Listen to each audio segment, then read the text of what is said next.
Olá, alunos. Aqui o professor Gelson Ribeiro e estamos aqui para mais uma aula de biossegurança aplicada à patologia clínica. Hoje nós vamos falar de equipamentos de proteção. Bom, o Ministério da Saúde, ele obriga os laboratórios clínicos a utilizarem equipamentos de proteção. Esses equipamentos, eles têm o objetivo de proteger os profissionais do contato com substâncias que podem ser danosas à saúde, protegê-los de agentes infecciosos, de materiais perfuro-cortantes, entre outras situações que podem acontecer dentro do laboratório de patologia clínica. Bom, o próprio laboratório deve fornecer esses equipamentos, além de cobrar dos seus funcionários o uso desses equipamentos. O que são equipamentos de proteção individual e equipamentos de proteção coletiva? Os EPIs, equipamentos de proteção individual, e os EPCs, equipamentos de proteção coletiva. Esses são equipamentos de proteção fundamentais para aumentar a segurança do trabalho e diminuir, obviamente, os riscos de acidentes no local de trabalho. Os equipamentos de proteção individual são utensílios individuais para cada trabalhador. Eles têm a finalidade de proteger a saúde e a vida de cada funcionário e é dividido em categorias de equipamentos de proteção. Bom, vamos falar dos equipamentos de proteção individual primeiro. Nós temos proteção da cabeça, que é feito com touca, capuz ou capacete. Nós temos aqui a touca, muito utilizada em laboratório, que deve cobrir todo o cabelo. Deve ser colocado da maneira correta para cobrir todo o cabelo, está protegido. É uma touca que é bem usada nos laboratórios. Trouxe aqui como exemplo para vocês. Nós temos proteção dos olhos e do rosto, que é com viseiras, com máscaras ou com óculos de proteção. Aqui é um exemplo que eu trouxe de um óculos de proteção. Ele é bem fechado na lateral para proteger, obviamente, os olhos. Não é isso? Temos também proteção auditiva ou auricular, que é feito com abafadores ou protetores auriculares. Temos proteção respiratória, com respirador. Proteção do tronco, que é feito com jaleco, que eu estou usando aqui, que vocês também estão usando. E coletes, se for o caso. Proteção dos membros superiores, luvas descartáveis, luvas anti-incêndio, braçadeiras. Trouxe aqui luvas para vocês verem, vocês devem conhecer. Tipos de luvas, chamadas luvas de procedimento, que são utilizadas para manusear materiais biológicos. Proteção dos membros inferiores, aí no caso são calças e botas, muitas vezes botas especiais, dependendo da atividade que está sendo efetuada, executada. Temos também os equipamentos de proteção coletiva, que são, por sua vez, materiais fixos ou móveis que são instalados dentro do laboratório. Eles servem para proteção, obviamente, coletiva, EPC, Então é para proteção de toda a equipe que trabalha na empresa. No caso dos laboratórios de análises patológicas, análises clínicas, Um dos principais exemplos de equipamentos de proteção coletiva são as cabines de segurança biológica, CSB, também conhecida como capelas de fluxo laminar. Essas cabines elas são utilizadas para proteção do ambiente, além de proteger o próprio profissional. E também existem equipamentos que protegem o produto que está sendo manipulado, aí evitando possíveis contaminações desse produto que você está manipulando, evitando assim que esse material seja contaminado. Outros dois itens importantes no laboratório são os kits de primeiros socorros, que é necessário no caso de pequenos ferimentos, e o kit de desinfecção para acidentes com material biológico. Nós vamos ver mais à frente. Outros exemplos de equipamento de proteção coletiva são as barreiras de proteção, que são de várias maneiras, como corrimão, o piso que tem que ser antiderrapante, para evitar que o funcionário escorregue, algumas fitas antiderrapantes para evitar que o funcionário escorregue, né? Geralmente são colocadas em rampas, e também materiais de sinalização. Agora, como evitar acidentes em laboratórios de patologia clínica? Há várias estratégias que vocês podem adotar para prevenir acidentes e manter a segurança do trabalho no laboratório clínico. Principalmente a capacitação dos funcionários, né, para que eles lidem com emergências, é uma atitude fundamental para garantir a segurança das pessoas.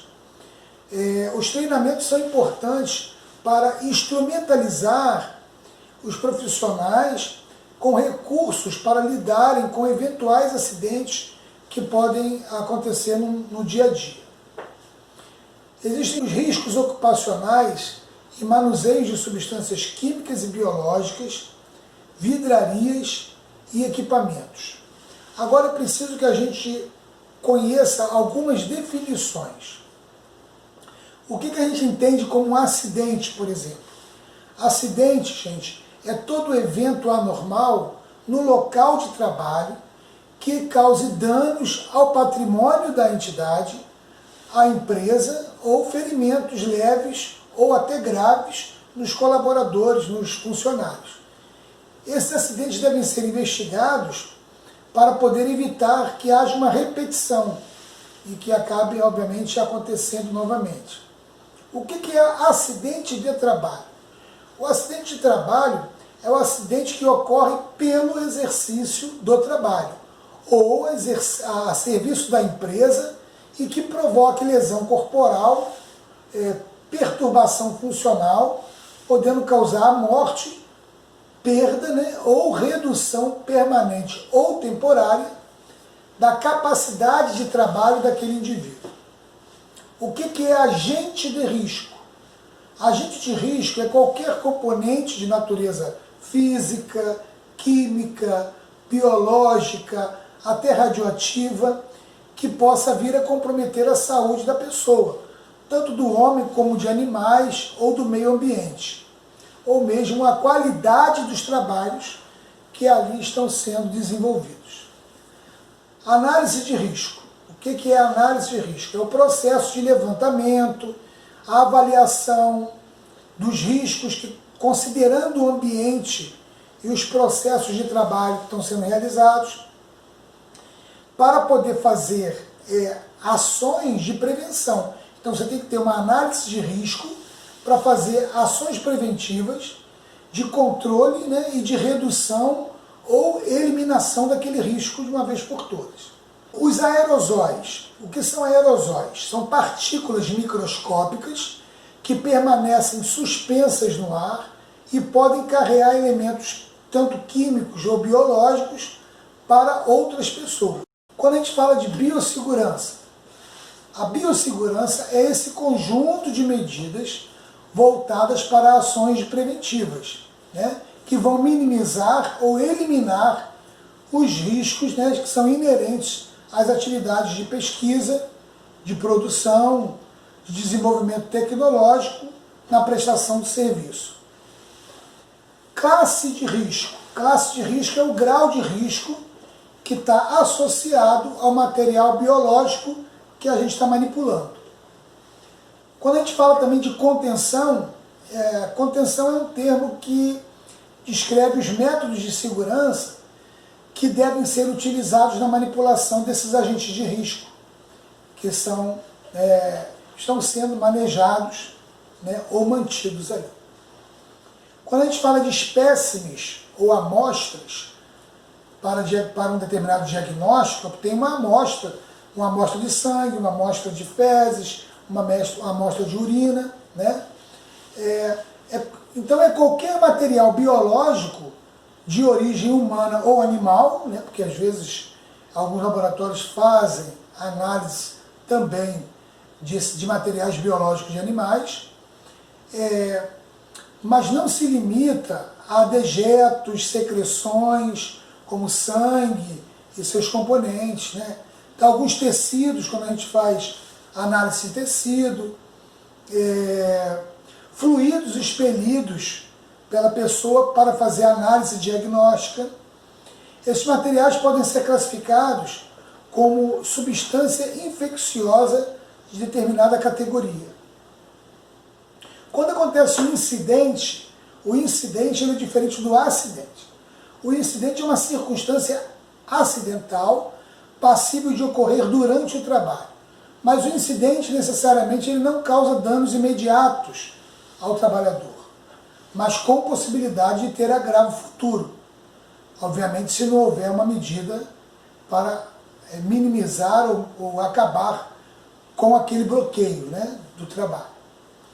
Material biológico, quando a gente fala de material biológico, né, é todo material que contém informação genética e que seja capaz de autorreprodução ou de ser reproduzido em um sistema biológico, né? Então aí inclui a gente falar de vírus como material biológico, né?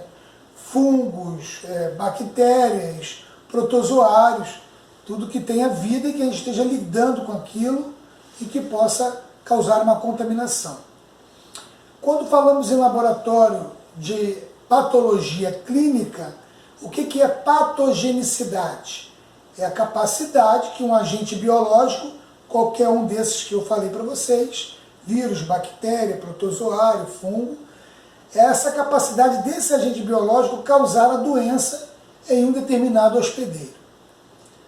O profissional responsável no laboratório, ele é o profissional que tem que ter formação e treinamento específico para exercer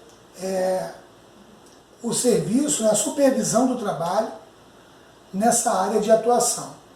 É muito normal que a gente encontre os biólogos, né, trabalhando em laboratórios, fazendo o que a gente chama de responsabilidade técnica. Okay? Falamos também de risco ocupacional. O risco ocupacional é a probabilidade de ocorrer acidente ou agravo à saúde ou à vida do trabalhador, né? É um risco ocupacional. Obviamente, em decorrente da atividade no trabalho, geralmente a atividade inadequada no trabalho gera o risco ocupacional. Riscos de acidente. O risco de acidente é qualquer fator que coloque o trabalhador em situação de perigo e possa afetar também a integridade do trabalhador. Aí também tem o bem-estar físico, né? E, exemplo, nós temos máquinas e equipamentos que, se você não usar a devida proteção, você vai ter um risco de acidente. O risco biológico, por outro lado, é a probabilidade de ocorrer danos e agravos à saúde humana. É mais ou menos parecido, né? E também risco, não só o risco biológico afeta a saúde humana ou animal, mas também ao meio ambiente, principalmente em decorrência da exposição dos agentes que levam perigo ao ambiente. Do ponto de vista biológico, quando a gente coloca no ambiente bactérias, fungos, vírus, parasitas, né, que são agentes infecciosos potenciais que a gente manuseia nos laboratórios. Por isso há uma maneira de descarte adequado para que esse material não venha contaminar os ambientes ou contaminar terceiros. Existem também os riscos ergonômicos, que é qualquer fator que possa interferir assim nas características psicofisiológicas do trabalhador, que pode causar desconforto e afetar a sua saúde. Por exemplo, uma postura inadequada, você trabalhar, né, de uma postura muito curvado, ou ficar muito tempo em pé, ou muito tempo sentado, isso chama risco ergonômico. Mas também nós temos o excesso de peso, né? O ritmo de trabalho, você trabalhar numa carga horária excessiva vai levar você também a esse risco. Bom, enfim, vai levar você ao estresse, que são riscos chamados de riscos ergonômicos. E os riscos físicos são as diversas formas de energia a que possam estar expostos os trabalhadores. Como um ruído, você está com uma centrífuga, que é um equipamento que faz a separação de substâncias. Se ela estiver muito velha, ela pode causar um ruído excessivo num local fechado. Então você vai sofrer esse risco físico, né? A questão da temperatura, você não pode estar trabalhando num ambiente onde a temperatura geralmente está muito elevada, então você precisa estar num ambiente climatizado, isso a vigilância sanitária também exige que o ambiente seja climatizado, mas você não pode usar ventilador, o ventilador vai espalhar partículas, tem que ser uma climatização normalmente feita por ar refrigerado, ok? Os riscos químicos são as substâncias ou compostos, né, que você utiliza e que pode penetrar o organismo por via respiratória, principalmente na forma de gases que são produzidos por alguns elementos químicos, e para isso há o uso de máscaras adequadas para que você não inale esses gases. E existem algumas normas gerais de segurança em laboratório. As atividades realizadas no laboratório requerem de nós profissionais uma série de cuidados, né? E justificado pelo risco à nossa saúde, em função, como eu já falei, do manuseio desse material biológico, contaminado, obviamente, bem como da utilização da vidraria, que nós já vimos em um outro vídeo, e de produtos químicos que são usados a todo momento. Regras básicas para o trabalho em laboratório. As boas práticas são sempre fundamentais e se referem às normas de conduta que regem o trabalho no laboratório. Então existe uma norma de conduta para cada coisa, para cada atividade que você está fazendo no laboratório. Isso visa, obviamente, garantir a segurança não só nossa, dos nossos colegas, né, mas uma segurança realmente coletiva, bem como você poder manter a sua metodologia adequada e ter resultados também que sejam confiáveis e adequados. Alguns hábitos pessoais relacionados à higiene são essenciais em laboratório, como, por exemplo, usar sapatos exclusivamente fechados. Não se pode usar sapatos abertos, nem sandálias em laboratório. Manter os cabelos presos. Meninas que têm cabelos grandes, e mesmo os meninos que gostam de cabelo grande, têm que manter esse cabelo preso e, obviamente, para dentro da touca, né? O ideal é não usar lentes de contato, né? Porque a lente de contato ela acaba agregando substâncias, partículas que estão no ar, agregando próximo à vista, podendo causar infecções na vista. Se você tiver que usar a lente de contato, não tiver jeito, né, você deve usar um óculos de segurança por cima da lente de contato, ok? O óculos para poder formar uma barreira a essas partículas que estão suspensas no ar. Não aplicar cosméticos quando estiver na área de laboratório, não pode. Não usar piercing, né? Manter as unhas cortadas, não pode ter aquela unha grandona, tem que estar com a unha cortada e limpa. Não se pode usar adornos durante as atividades laboratoriais, como anéis. Eu, quando eu vou no laboratório, eu tenho o quê? Que tirar os meus anéis, brincos, cordões, né? Cordão em volta do pescoço de forma alguma. O cordão, ele deve estar dentro do jaleco aqui, ó. Ok? Tem que estar para dentro. Não colocar objeto nenhum na boca. Lavar as mãos com água e sabão. E as mãos, quando você lava, quando você deve lavar as mãos? As mãos devem ser lavadas ao entrar no laboratório, depois de manipular amostras, depois de realizar qualquer procedimento e depois de tirar as luvas, também sem lavar as mãos. Se você estiver de luvas, você deve lavar as mãos para pôr as luvas e deve lavar as mãos após você retirar as luvas. O jaleco você deve usar exclusivamente na área onde você está atuando com análise clínica. Após a lavagem das mãos, é aconselhável usar antissépticos, preferencialmente a gente usa o álcool 70. O uso da luva, ela, como eu já disse, não substitui a lavagem das mãos, porque elas podem ter também pequenos orifícios que são inaparentes, né? Ou pode se danificar durante a sua técnica e pode contaminar a mão quando ela for removida. Então você tem que lavar as mãos depois do uso das luvas. Na área analítica, onde a gente está fazendo a análise do laboratório, você não pode nunca pipetar com a boca. O que é pipetar? É fazer o uso da pipeta. Não pode pôr a boca aqui. Existe um equipamento que chama pera, que a gente encaixa aqui e com a pera a gente vai puxar esse líquido e devolver esse líquido na quantidade certa aqui, sem o uso da boca, ok?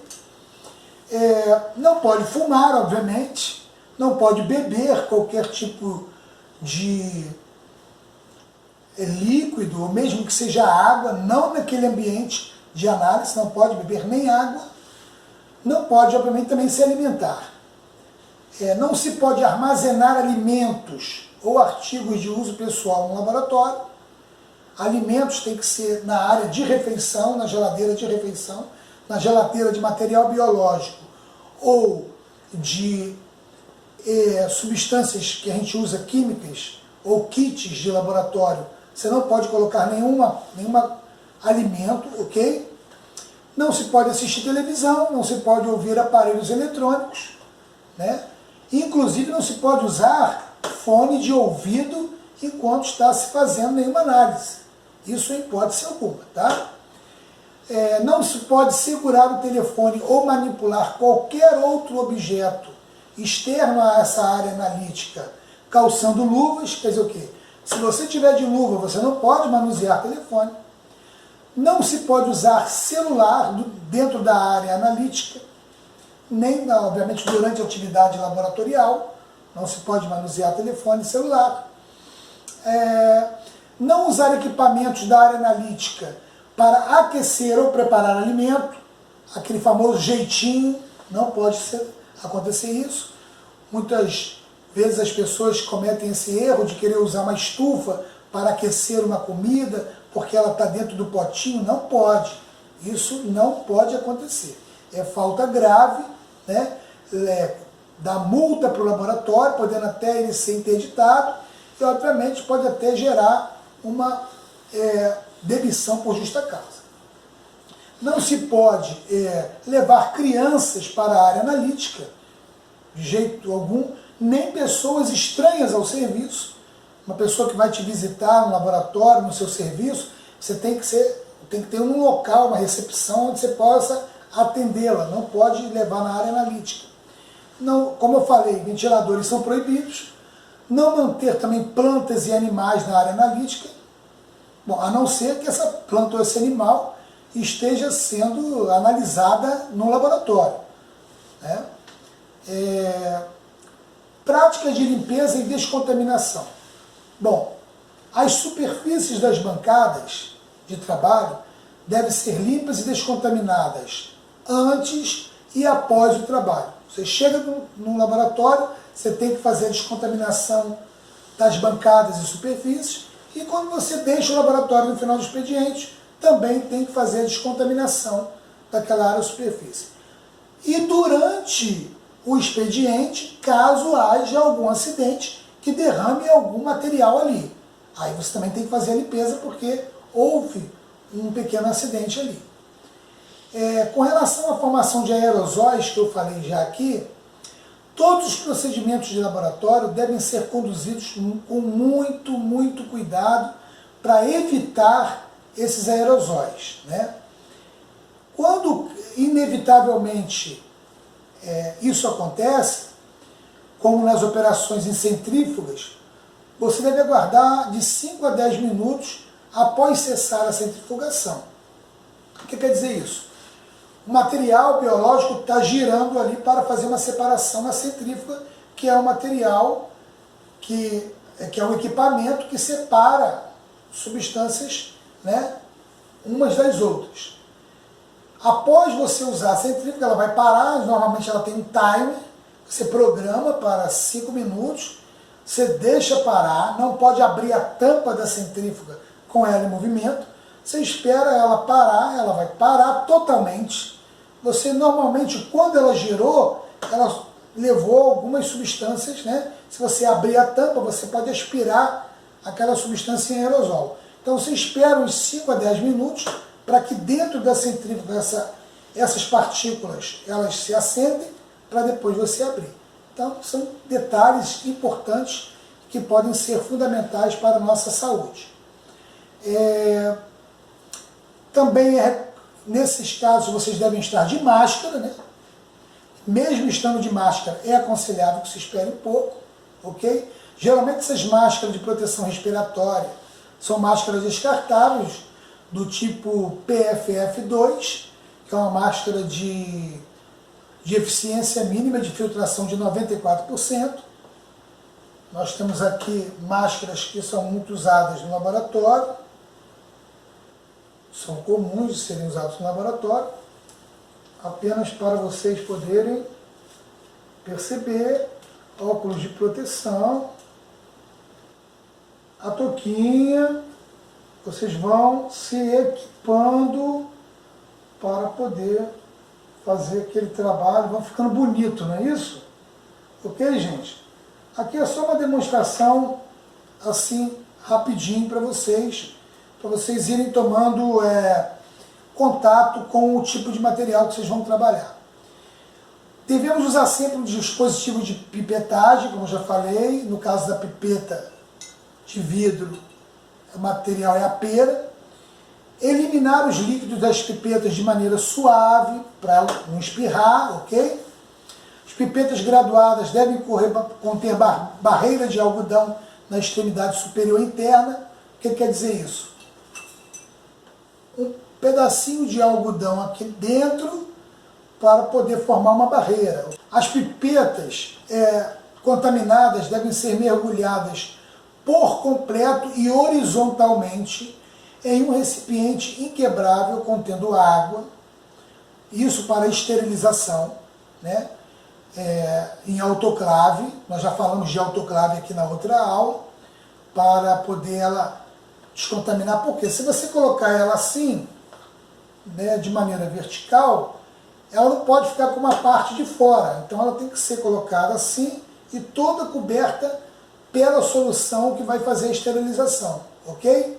Então elas são colocadas no recipiente horizontalmente para que não fique nenhuma parte sem a esterilização. Descontaminar todas as superfícies de trabalho diariamente usando, como já falamos, álcool a 70%, ou hipoclorito de sódio, né? Quando houver respingo ou derramamento, temos que observar sempre aquele processo de desinfecção, de limpeza, adequado para o local onde você estiver. colocar todo o material potencialmente contaminado por esses agentes biológicos em recipiente com tampa e a prova de vazamento, antes de você removê-los para o local onde você vai autoclavar, usar o autoclave para, né, descontaminar. A gente pode descontaminar por autoclavação ou por desinfecção química, como nós também já falamos. Equipamentos como vidraria, né, e equipamentos que vão usar como centrífuga, banho-maria, enfim, equipamentos de hematologia, de bioquímica, que vocês vão ter contato mais tarde. Descontaminar todo equipamento antes de qualquer serviço de manutenção, de acordo com o POP, que nós falamos, procedimento operacional padrão, foi o tema da última aula. Colocar vidraria quebrada e pipetas descartáveis após descontaminação em caixa com paredes rígidas para pérfuro cortantes, aquela caixinha amarela, né, que é uma caixinha para descarte de objetos pérfuro cortantes. Então ali vai agulha, vai pedacinhos de vidro ou qualquer material que possa romper essa primeira barreira, que é a pele, cortar a sua pele, ok? E, obviamente, ela é devidamente identificada, né, para poder não se misturar com outros equipamentos. Vamos, então, deixar claro ainda, pessoal, que enquanto estiver de luvas, o trabalhador não pode manusear maçanetas, telefones, mesmo que sejam celulares, puxadores de armários e outros objetos que sejam de uso comum. Não usar luvas fora da área de trabalho, lavar instrumentos e superfícies de trabalho sempre usando as luvas, nunca reutilizar as luvas descartáveis, né? Devemos descartá-las de forma segura. As luvas devem ser resistentes, anatômicas, flexíveis, né? Pouco permeáveis, né? Oferecer conforto e destreza ao usuário para que você possa manusear adequadamente os equipamentos, tudo que você vai usar dentro do laboratório. Independentemente de serem de cano longo ou de cano curto, com ou sem palma antiderrapante. O interior da luva pode ser liso ou flocado com algodão, depende do que você estiver fazendo. São confeccionadas sempre com grande variedade de materiais, com características e empregos diversos, né? A seleção deve se basear nas características de condições e duração de uso das luvas e nos trabalhos e perigos inerentes ao trabalho. Por exemplo, se você vai usar uma luva para mexer com algo que está quente, você vai usar um tipo de luva diferente de quando você vai usar uma luva para manusear material biológico frio. Então, existem tipos de luvas diferentes para trabalhos diferentes. Devemos lembrar também do uso obrigatório de jaleco nos laboratórios ou quando o funcionário estiver em procedimento. Jaleco, gente, nunca deve ser colocado no armário onde são guardados objetos pessoais. Eles devem ser descontaminados antes de serem lavados. Os jalecos não devem ser utilizados nas áreas administrativas, nem em banheiros, ou mesmo em refeitórios, ou outras áreas, sejam áreas comuns. Então, a nossa aula de hoje foi essa. Eu espero que vocês tenham gostado. Não esqueçam de deixar o seu like, comentar as suas dúvidas e se inscrever no canal. Um grande beijo e obrigado.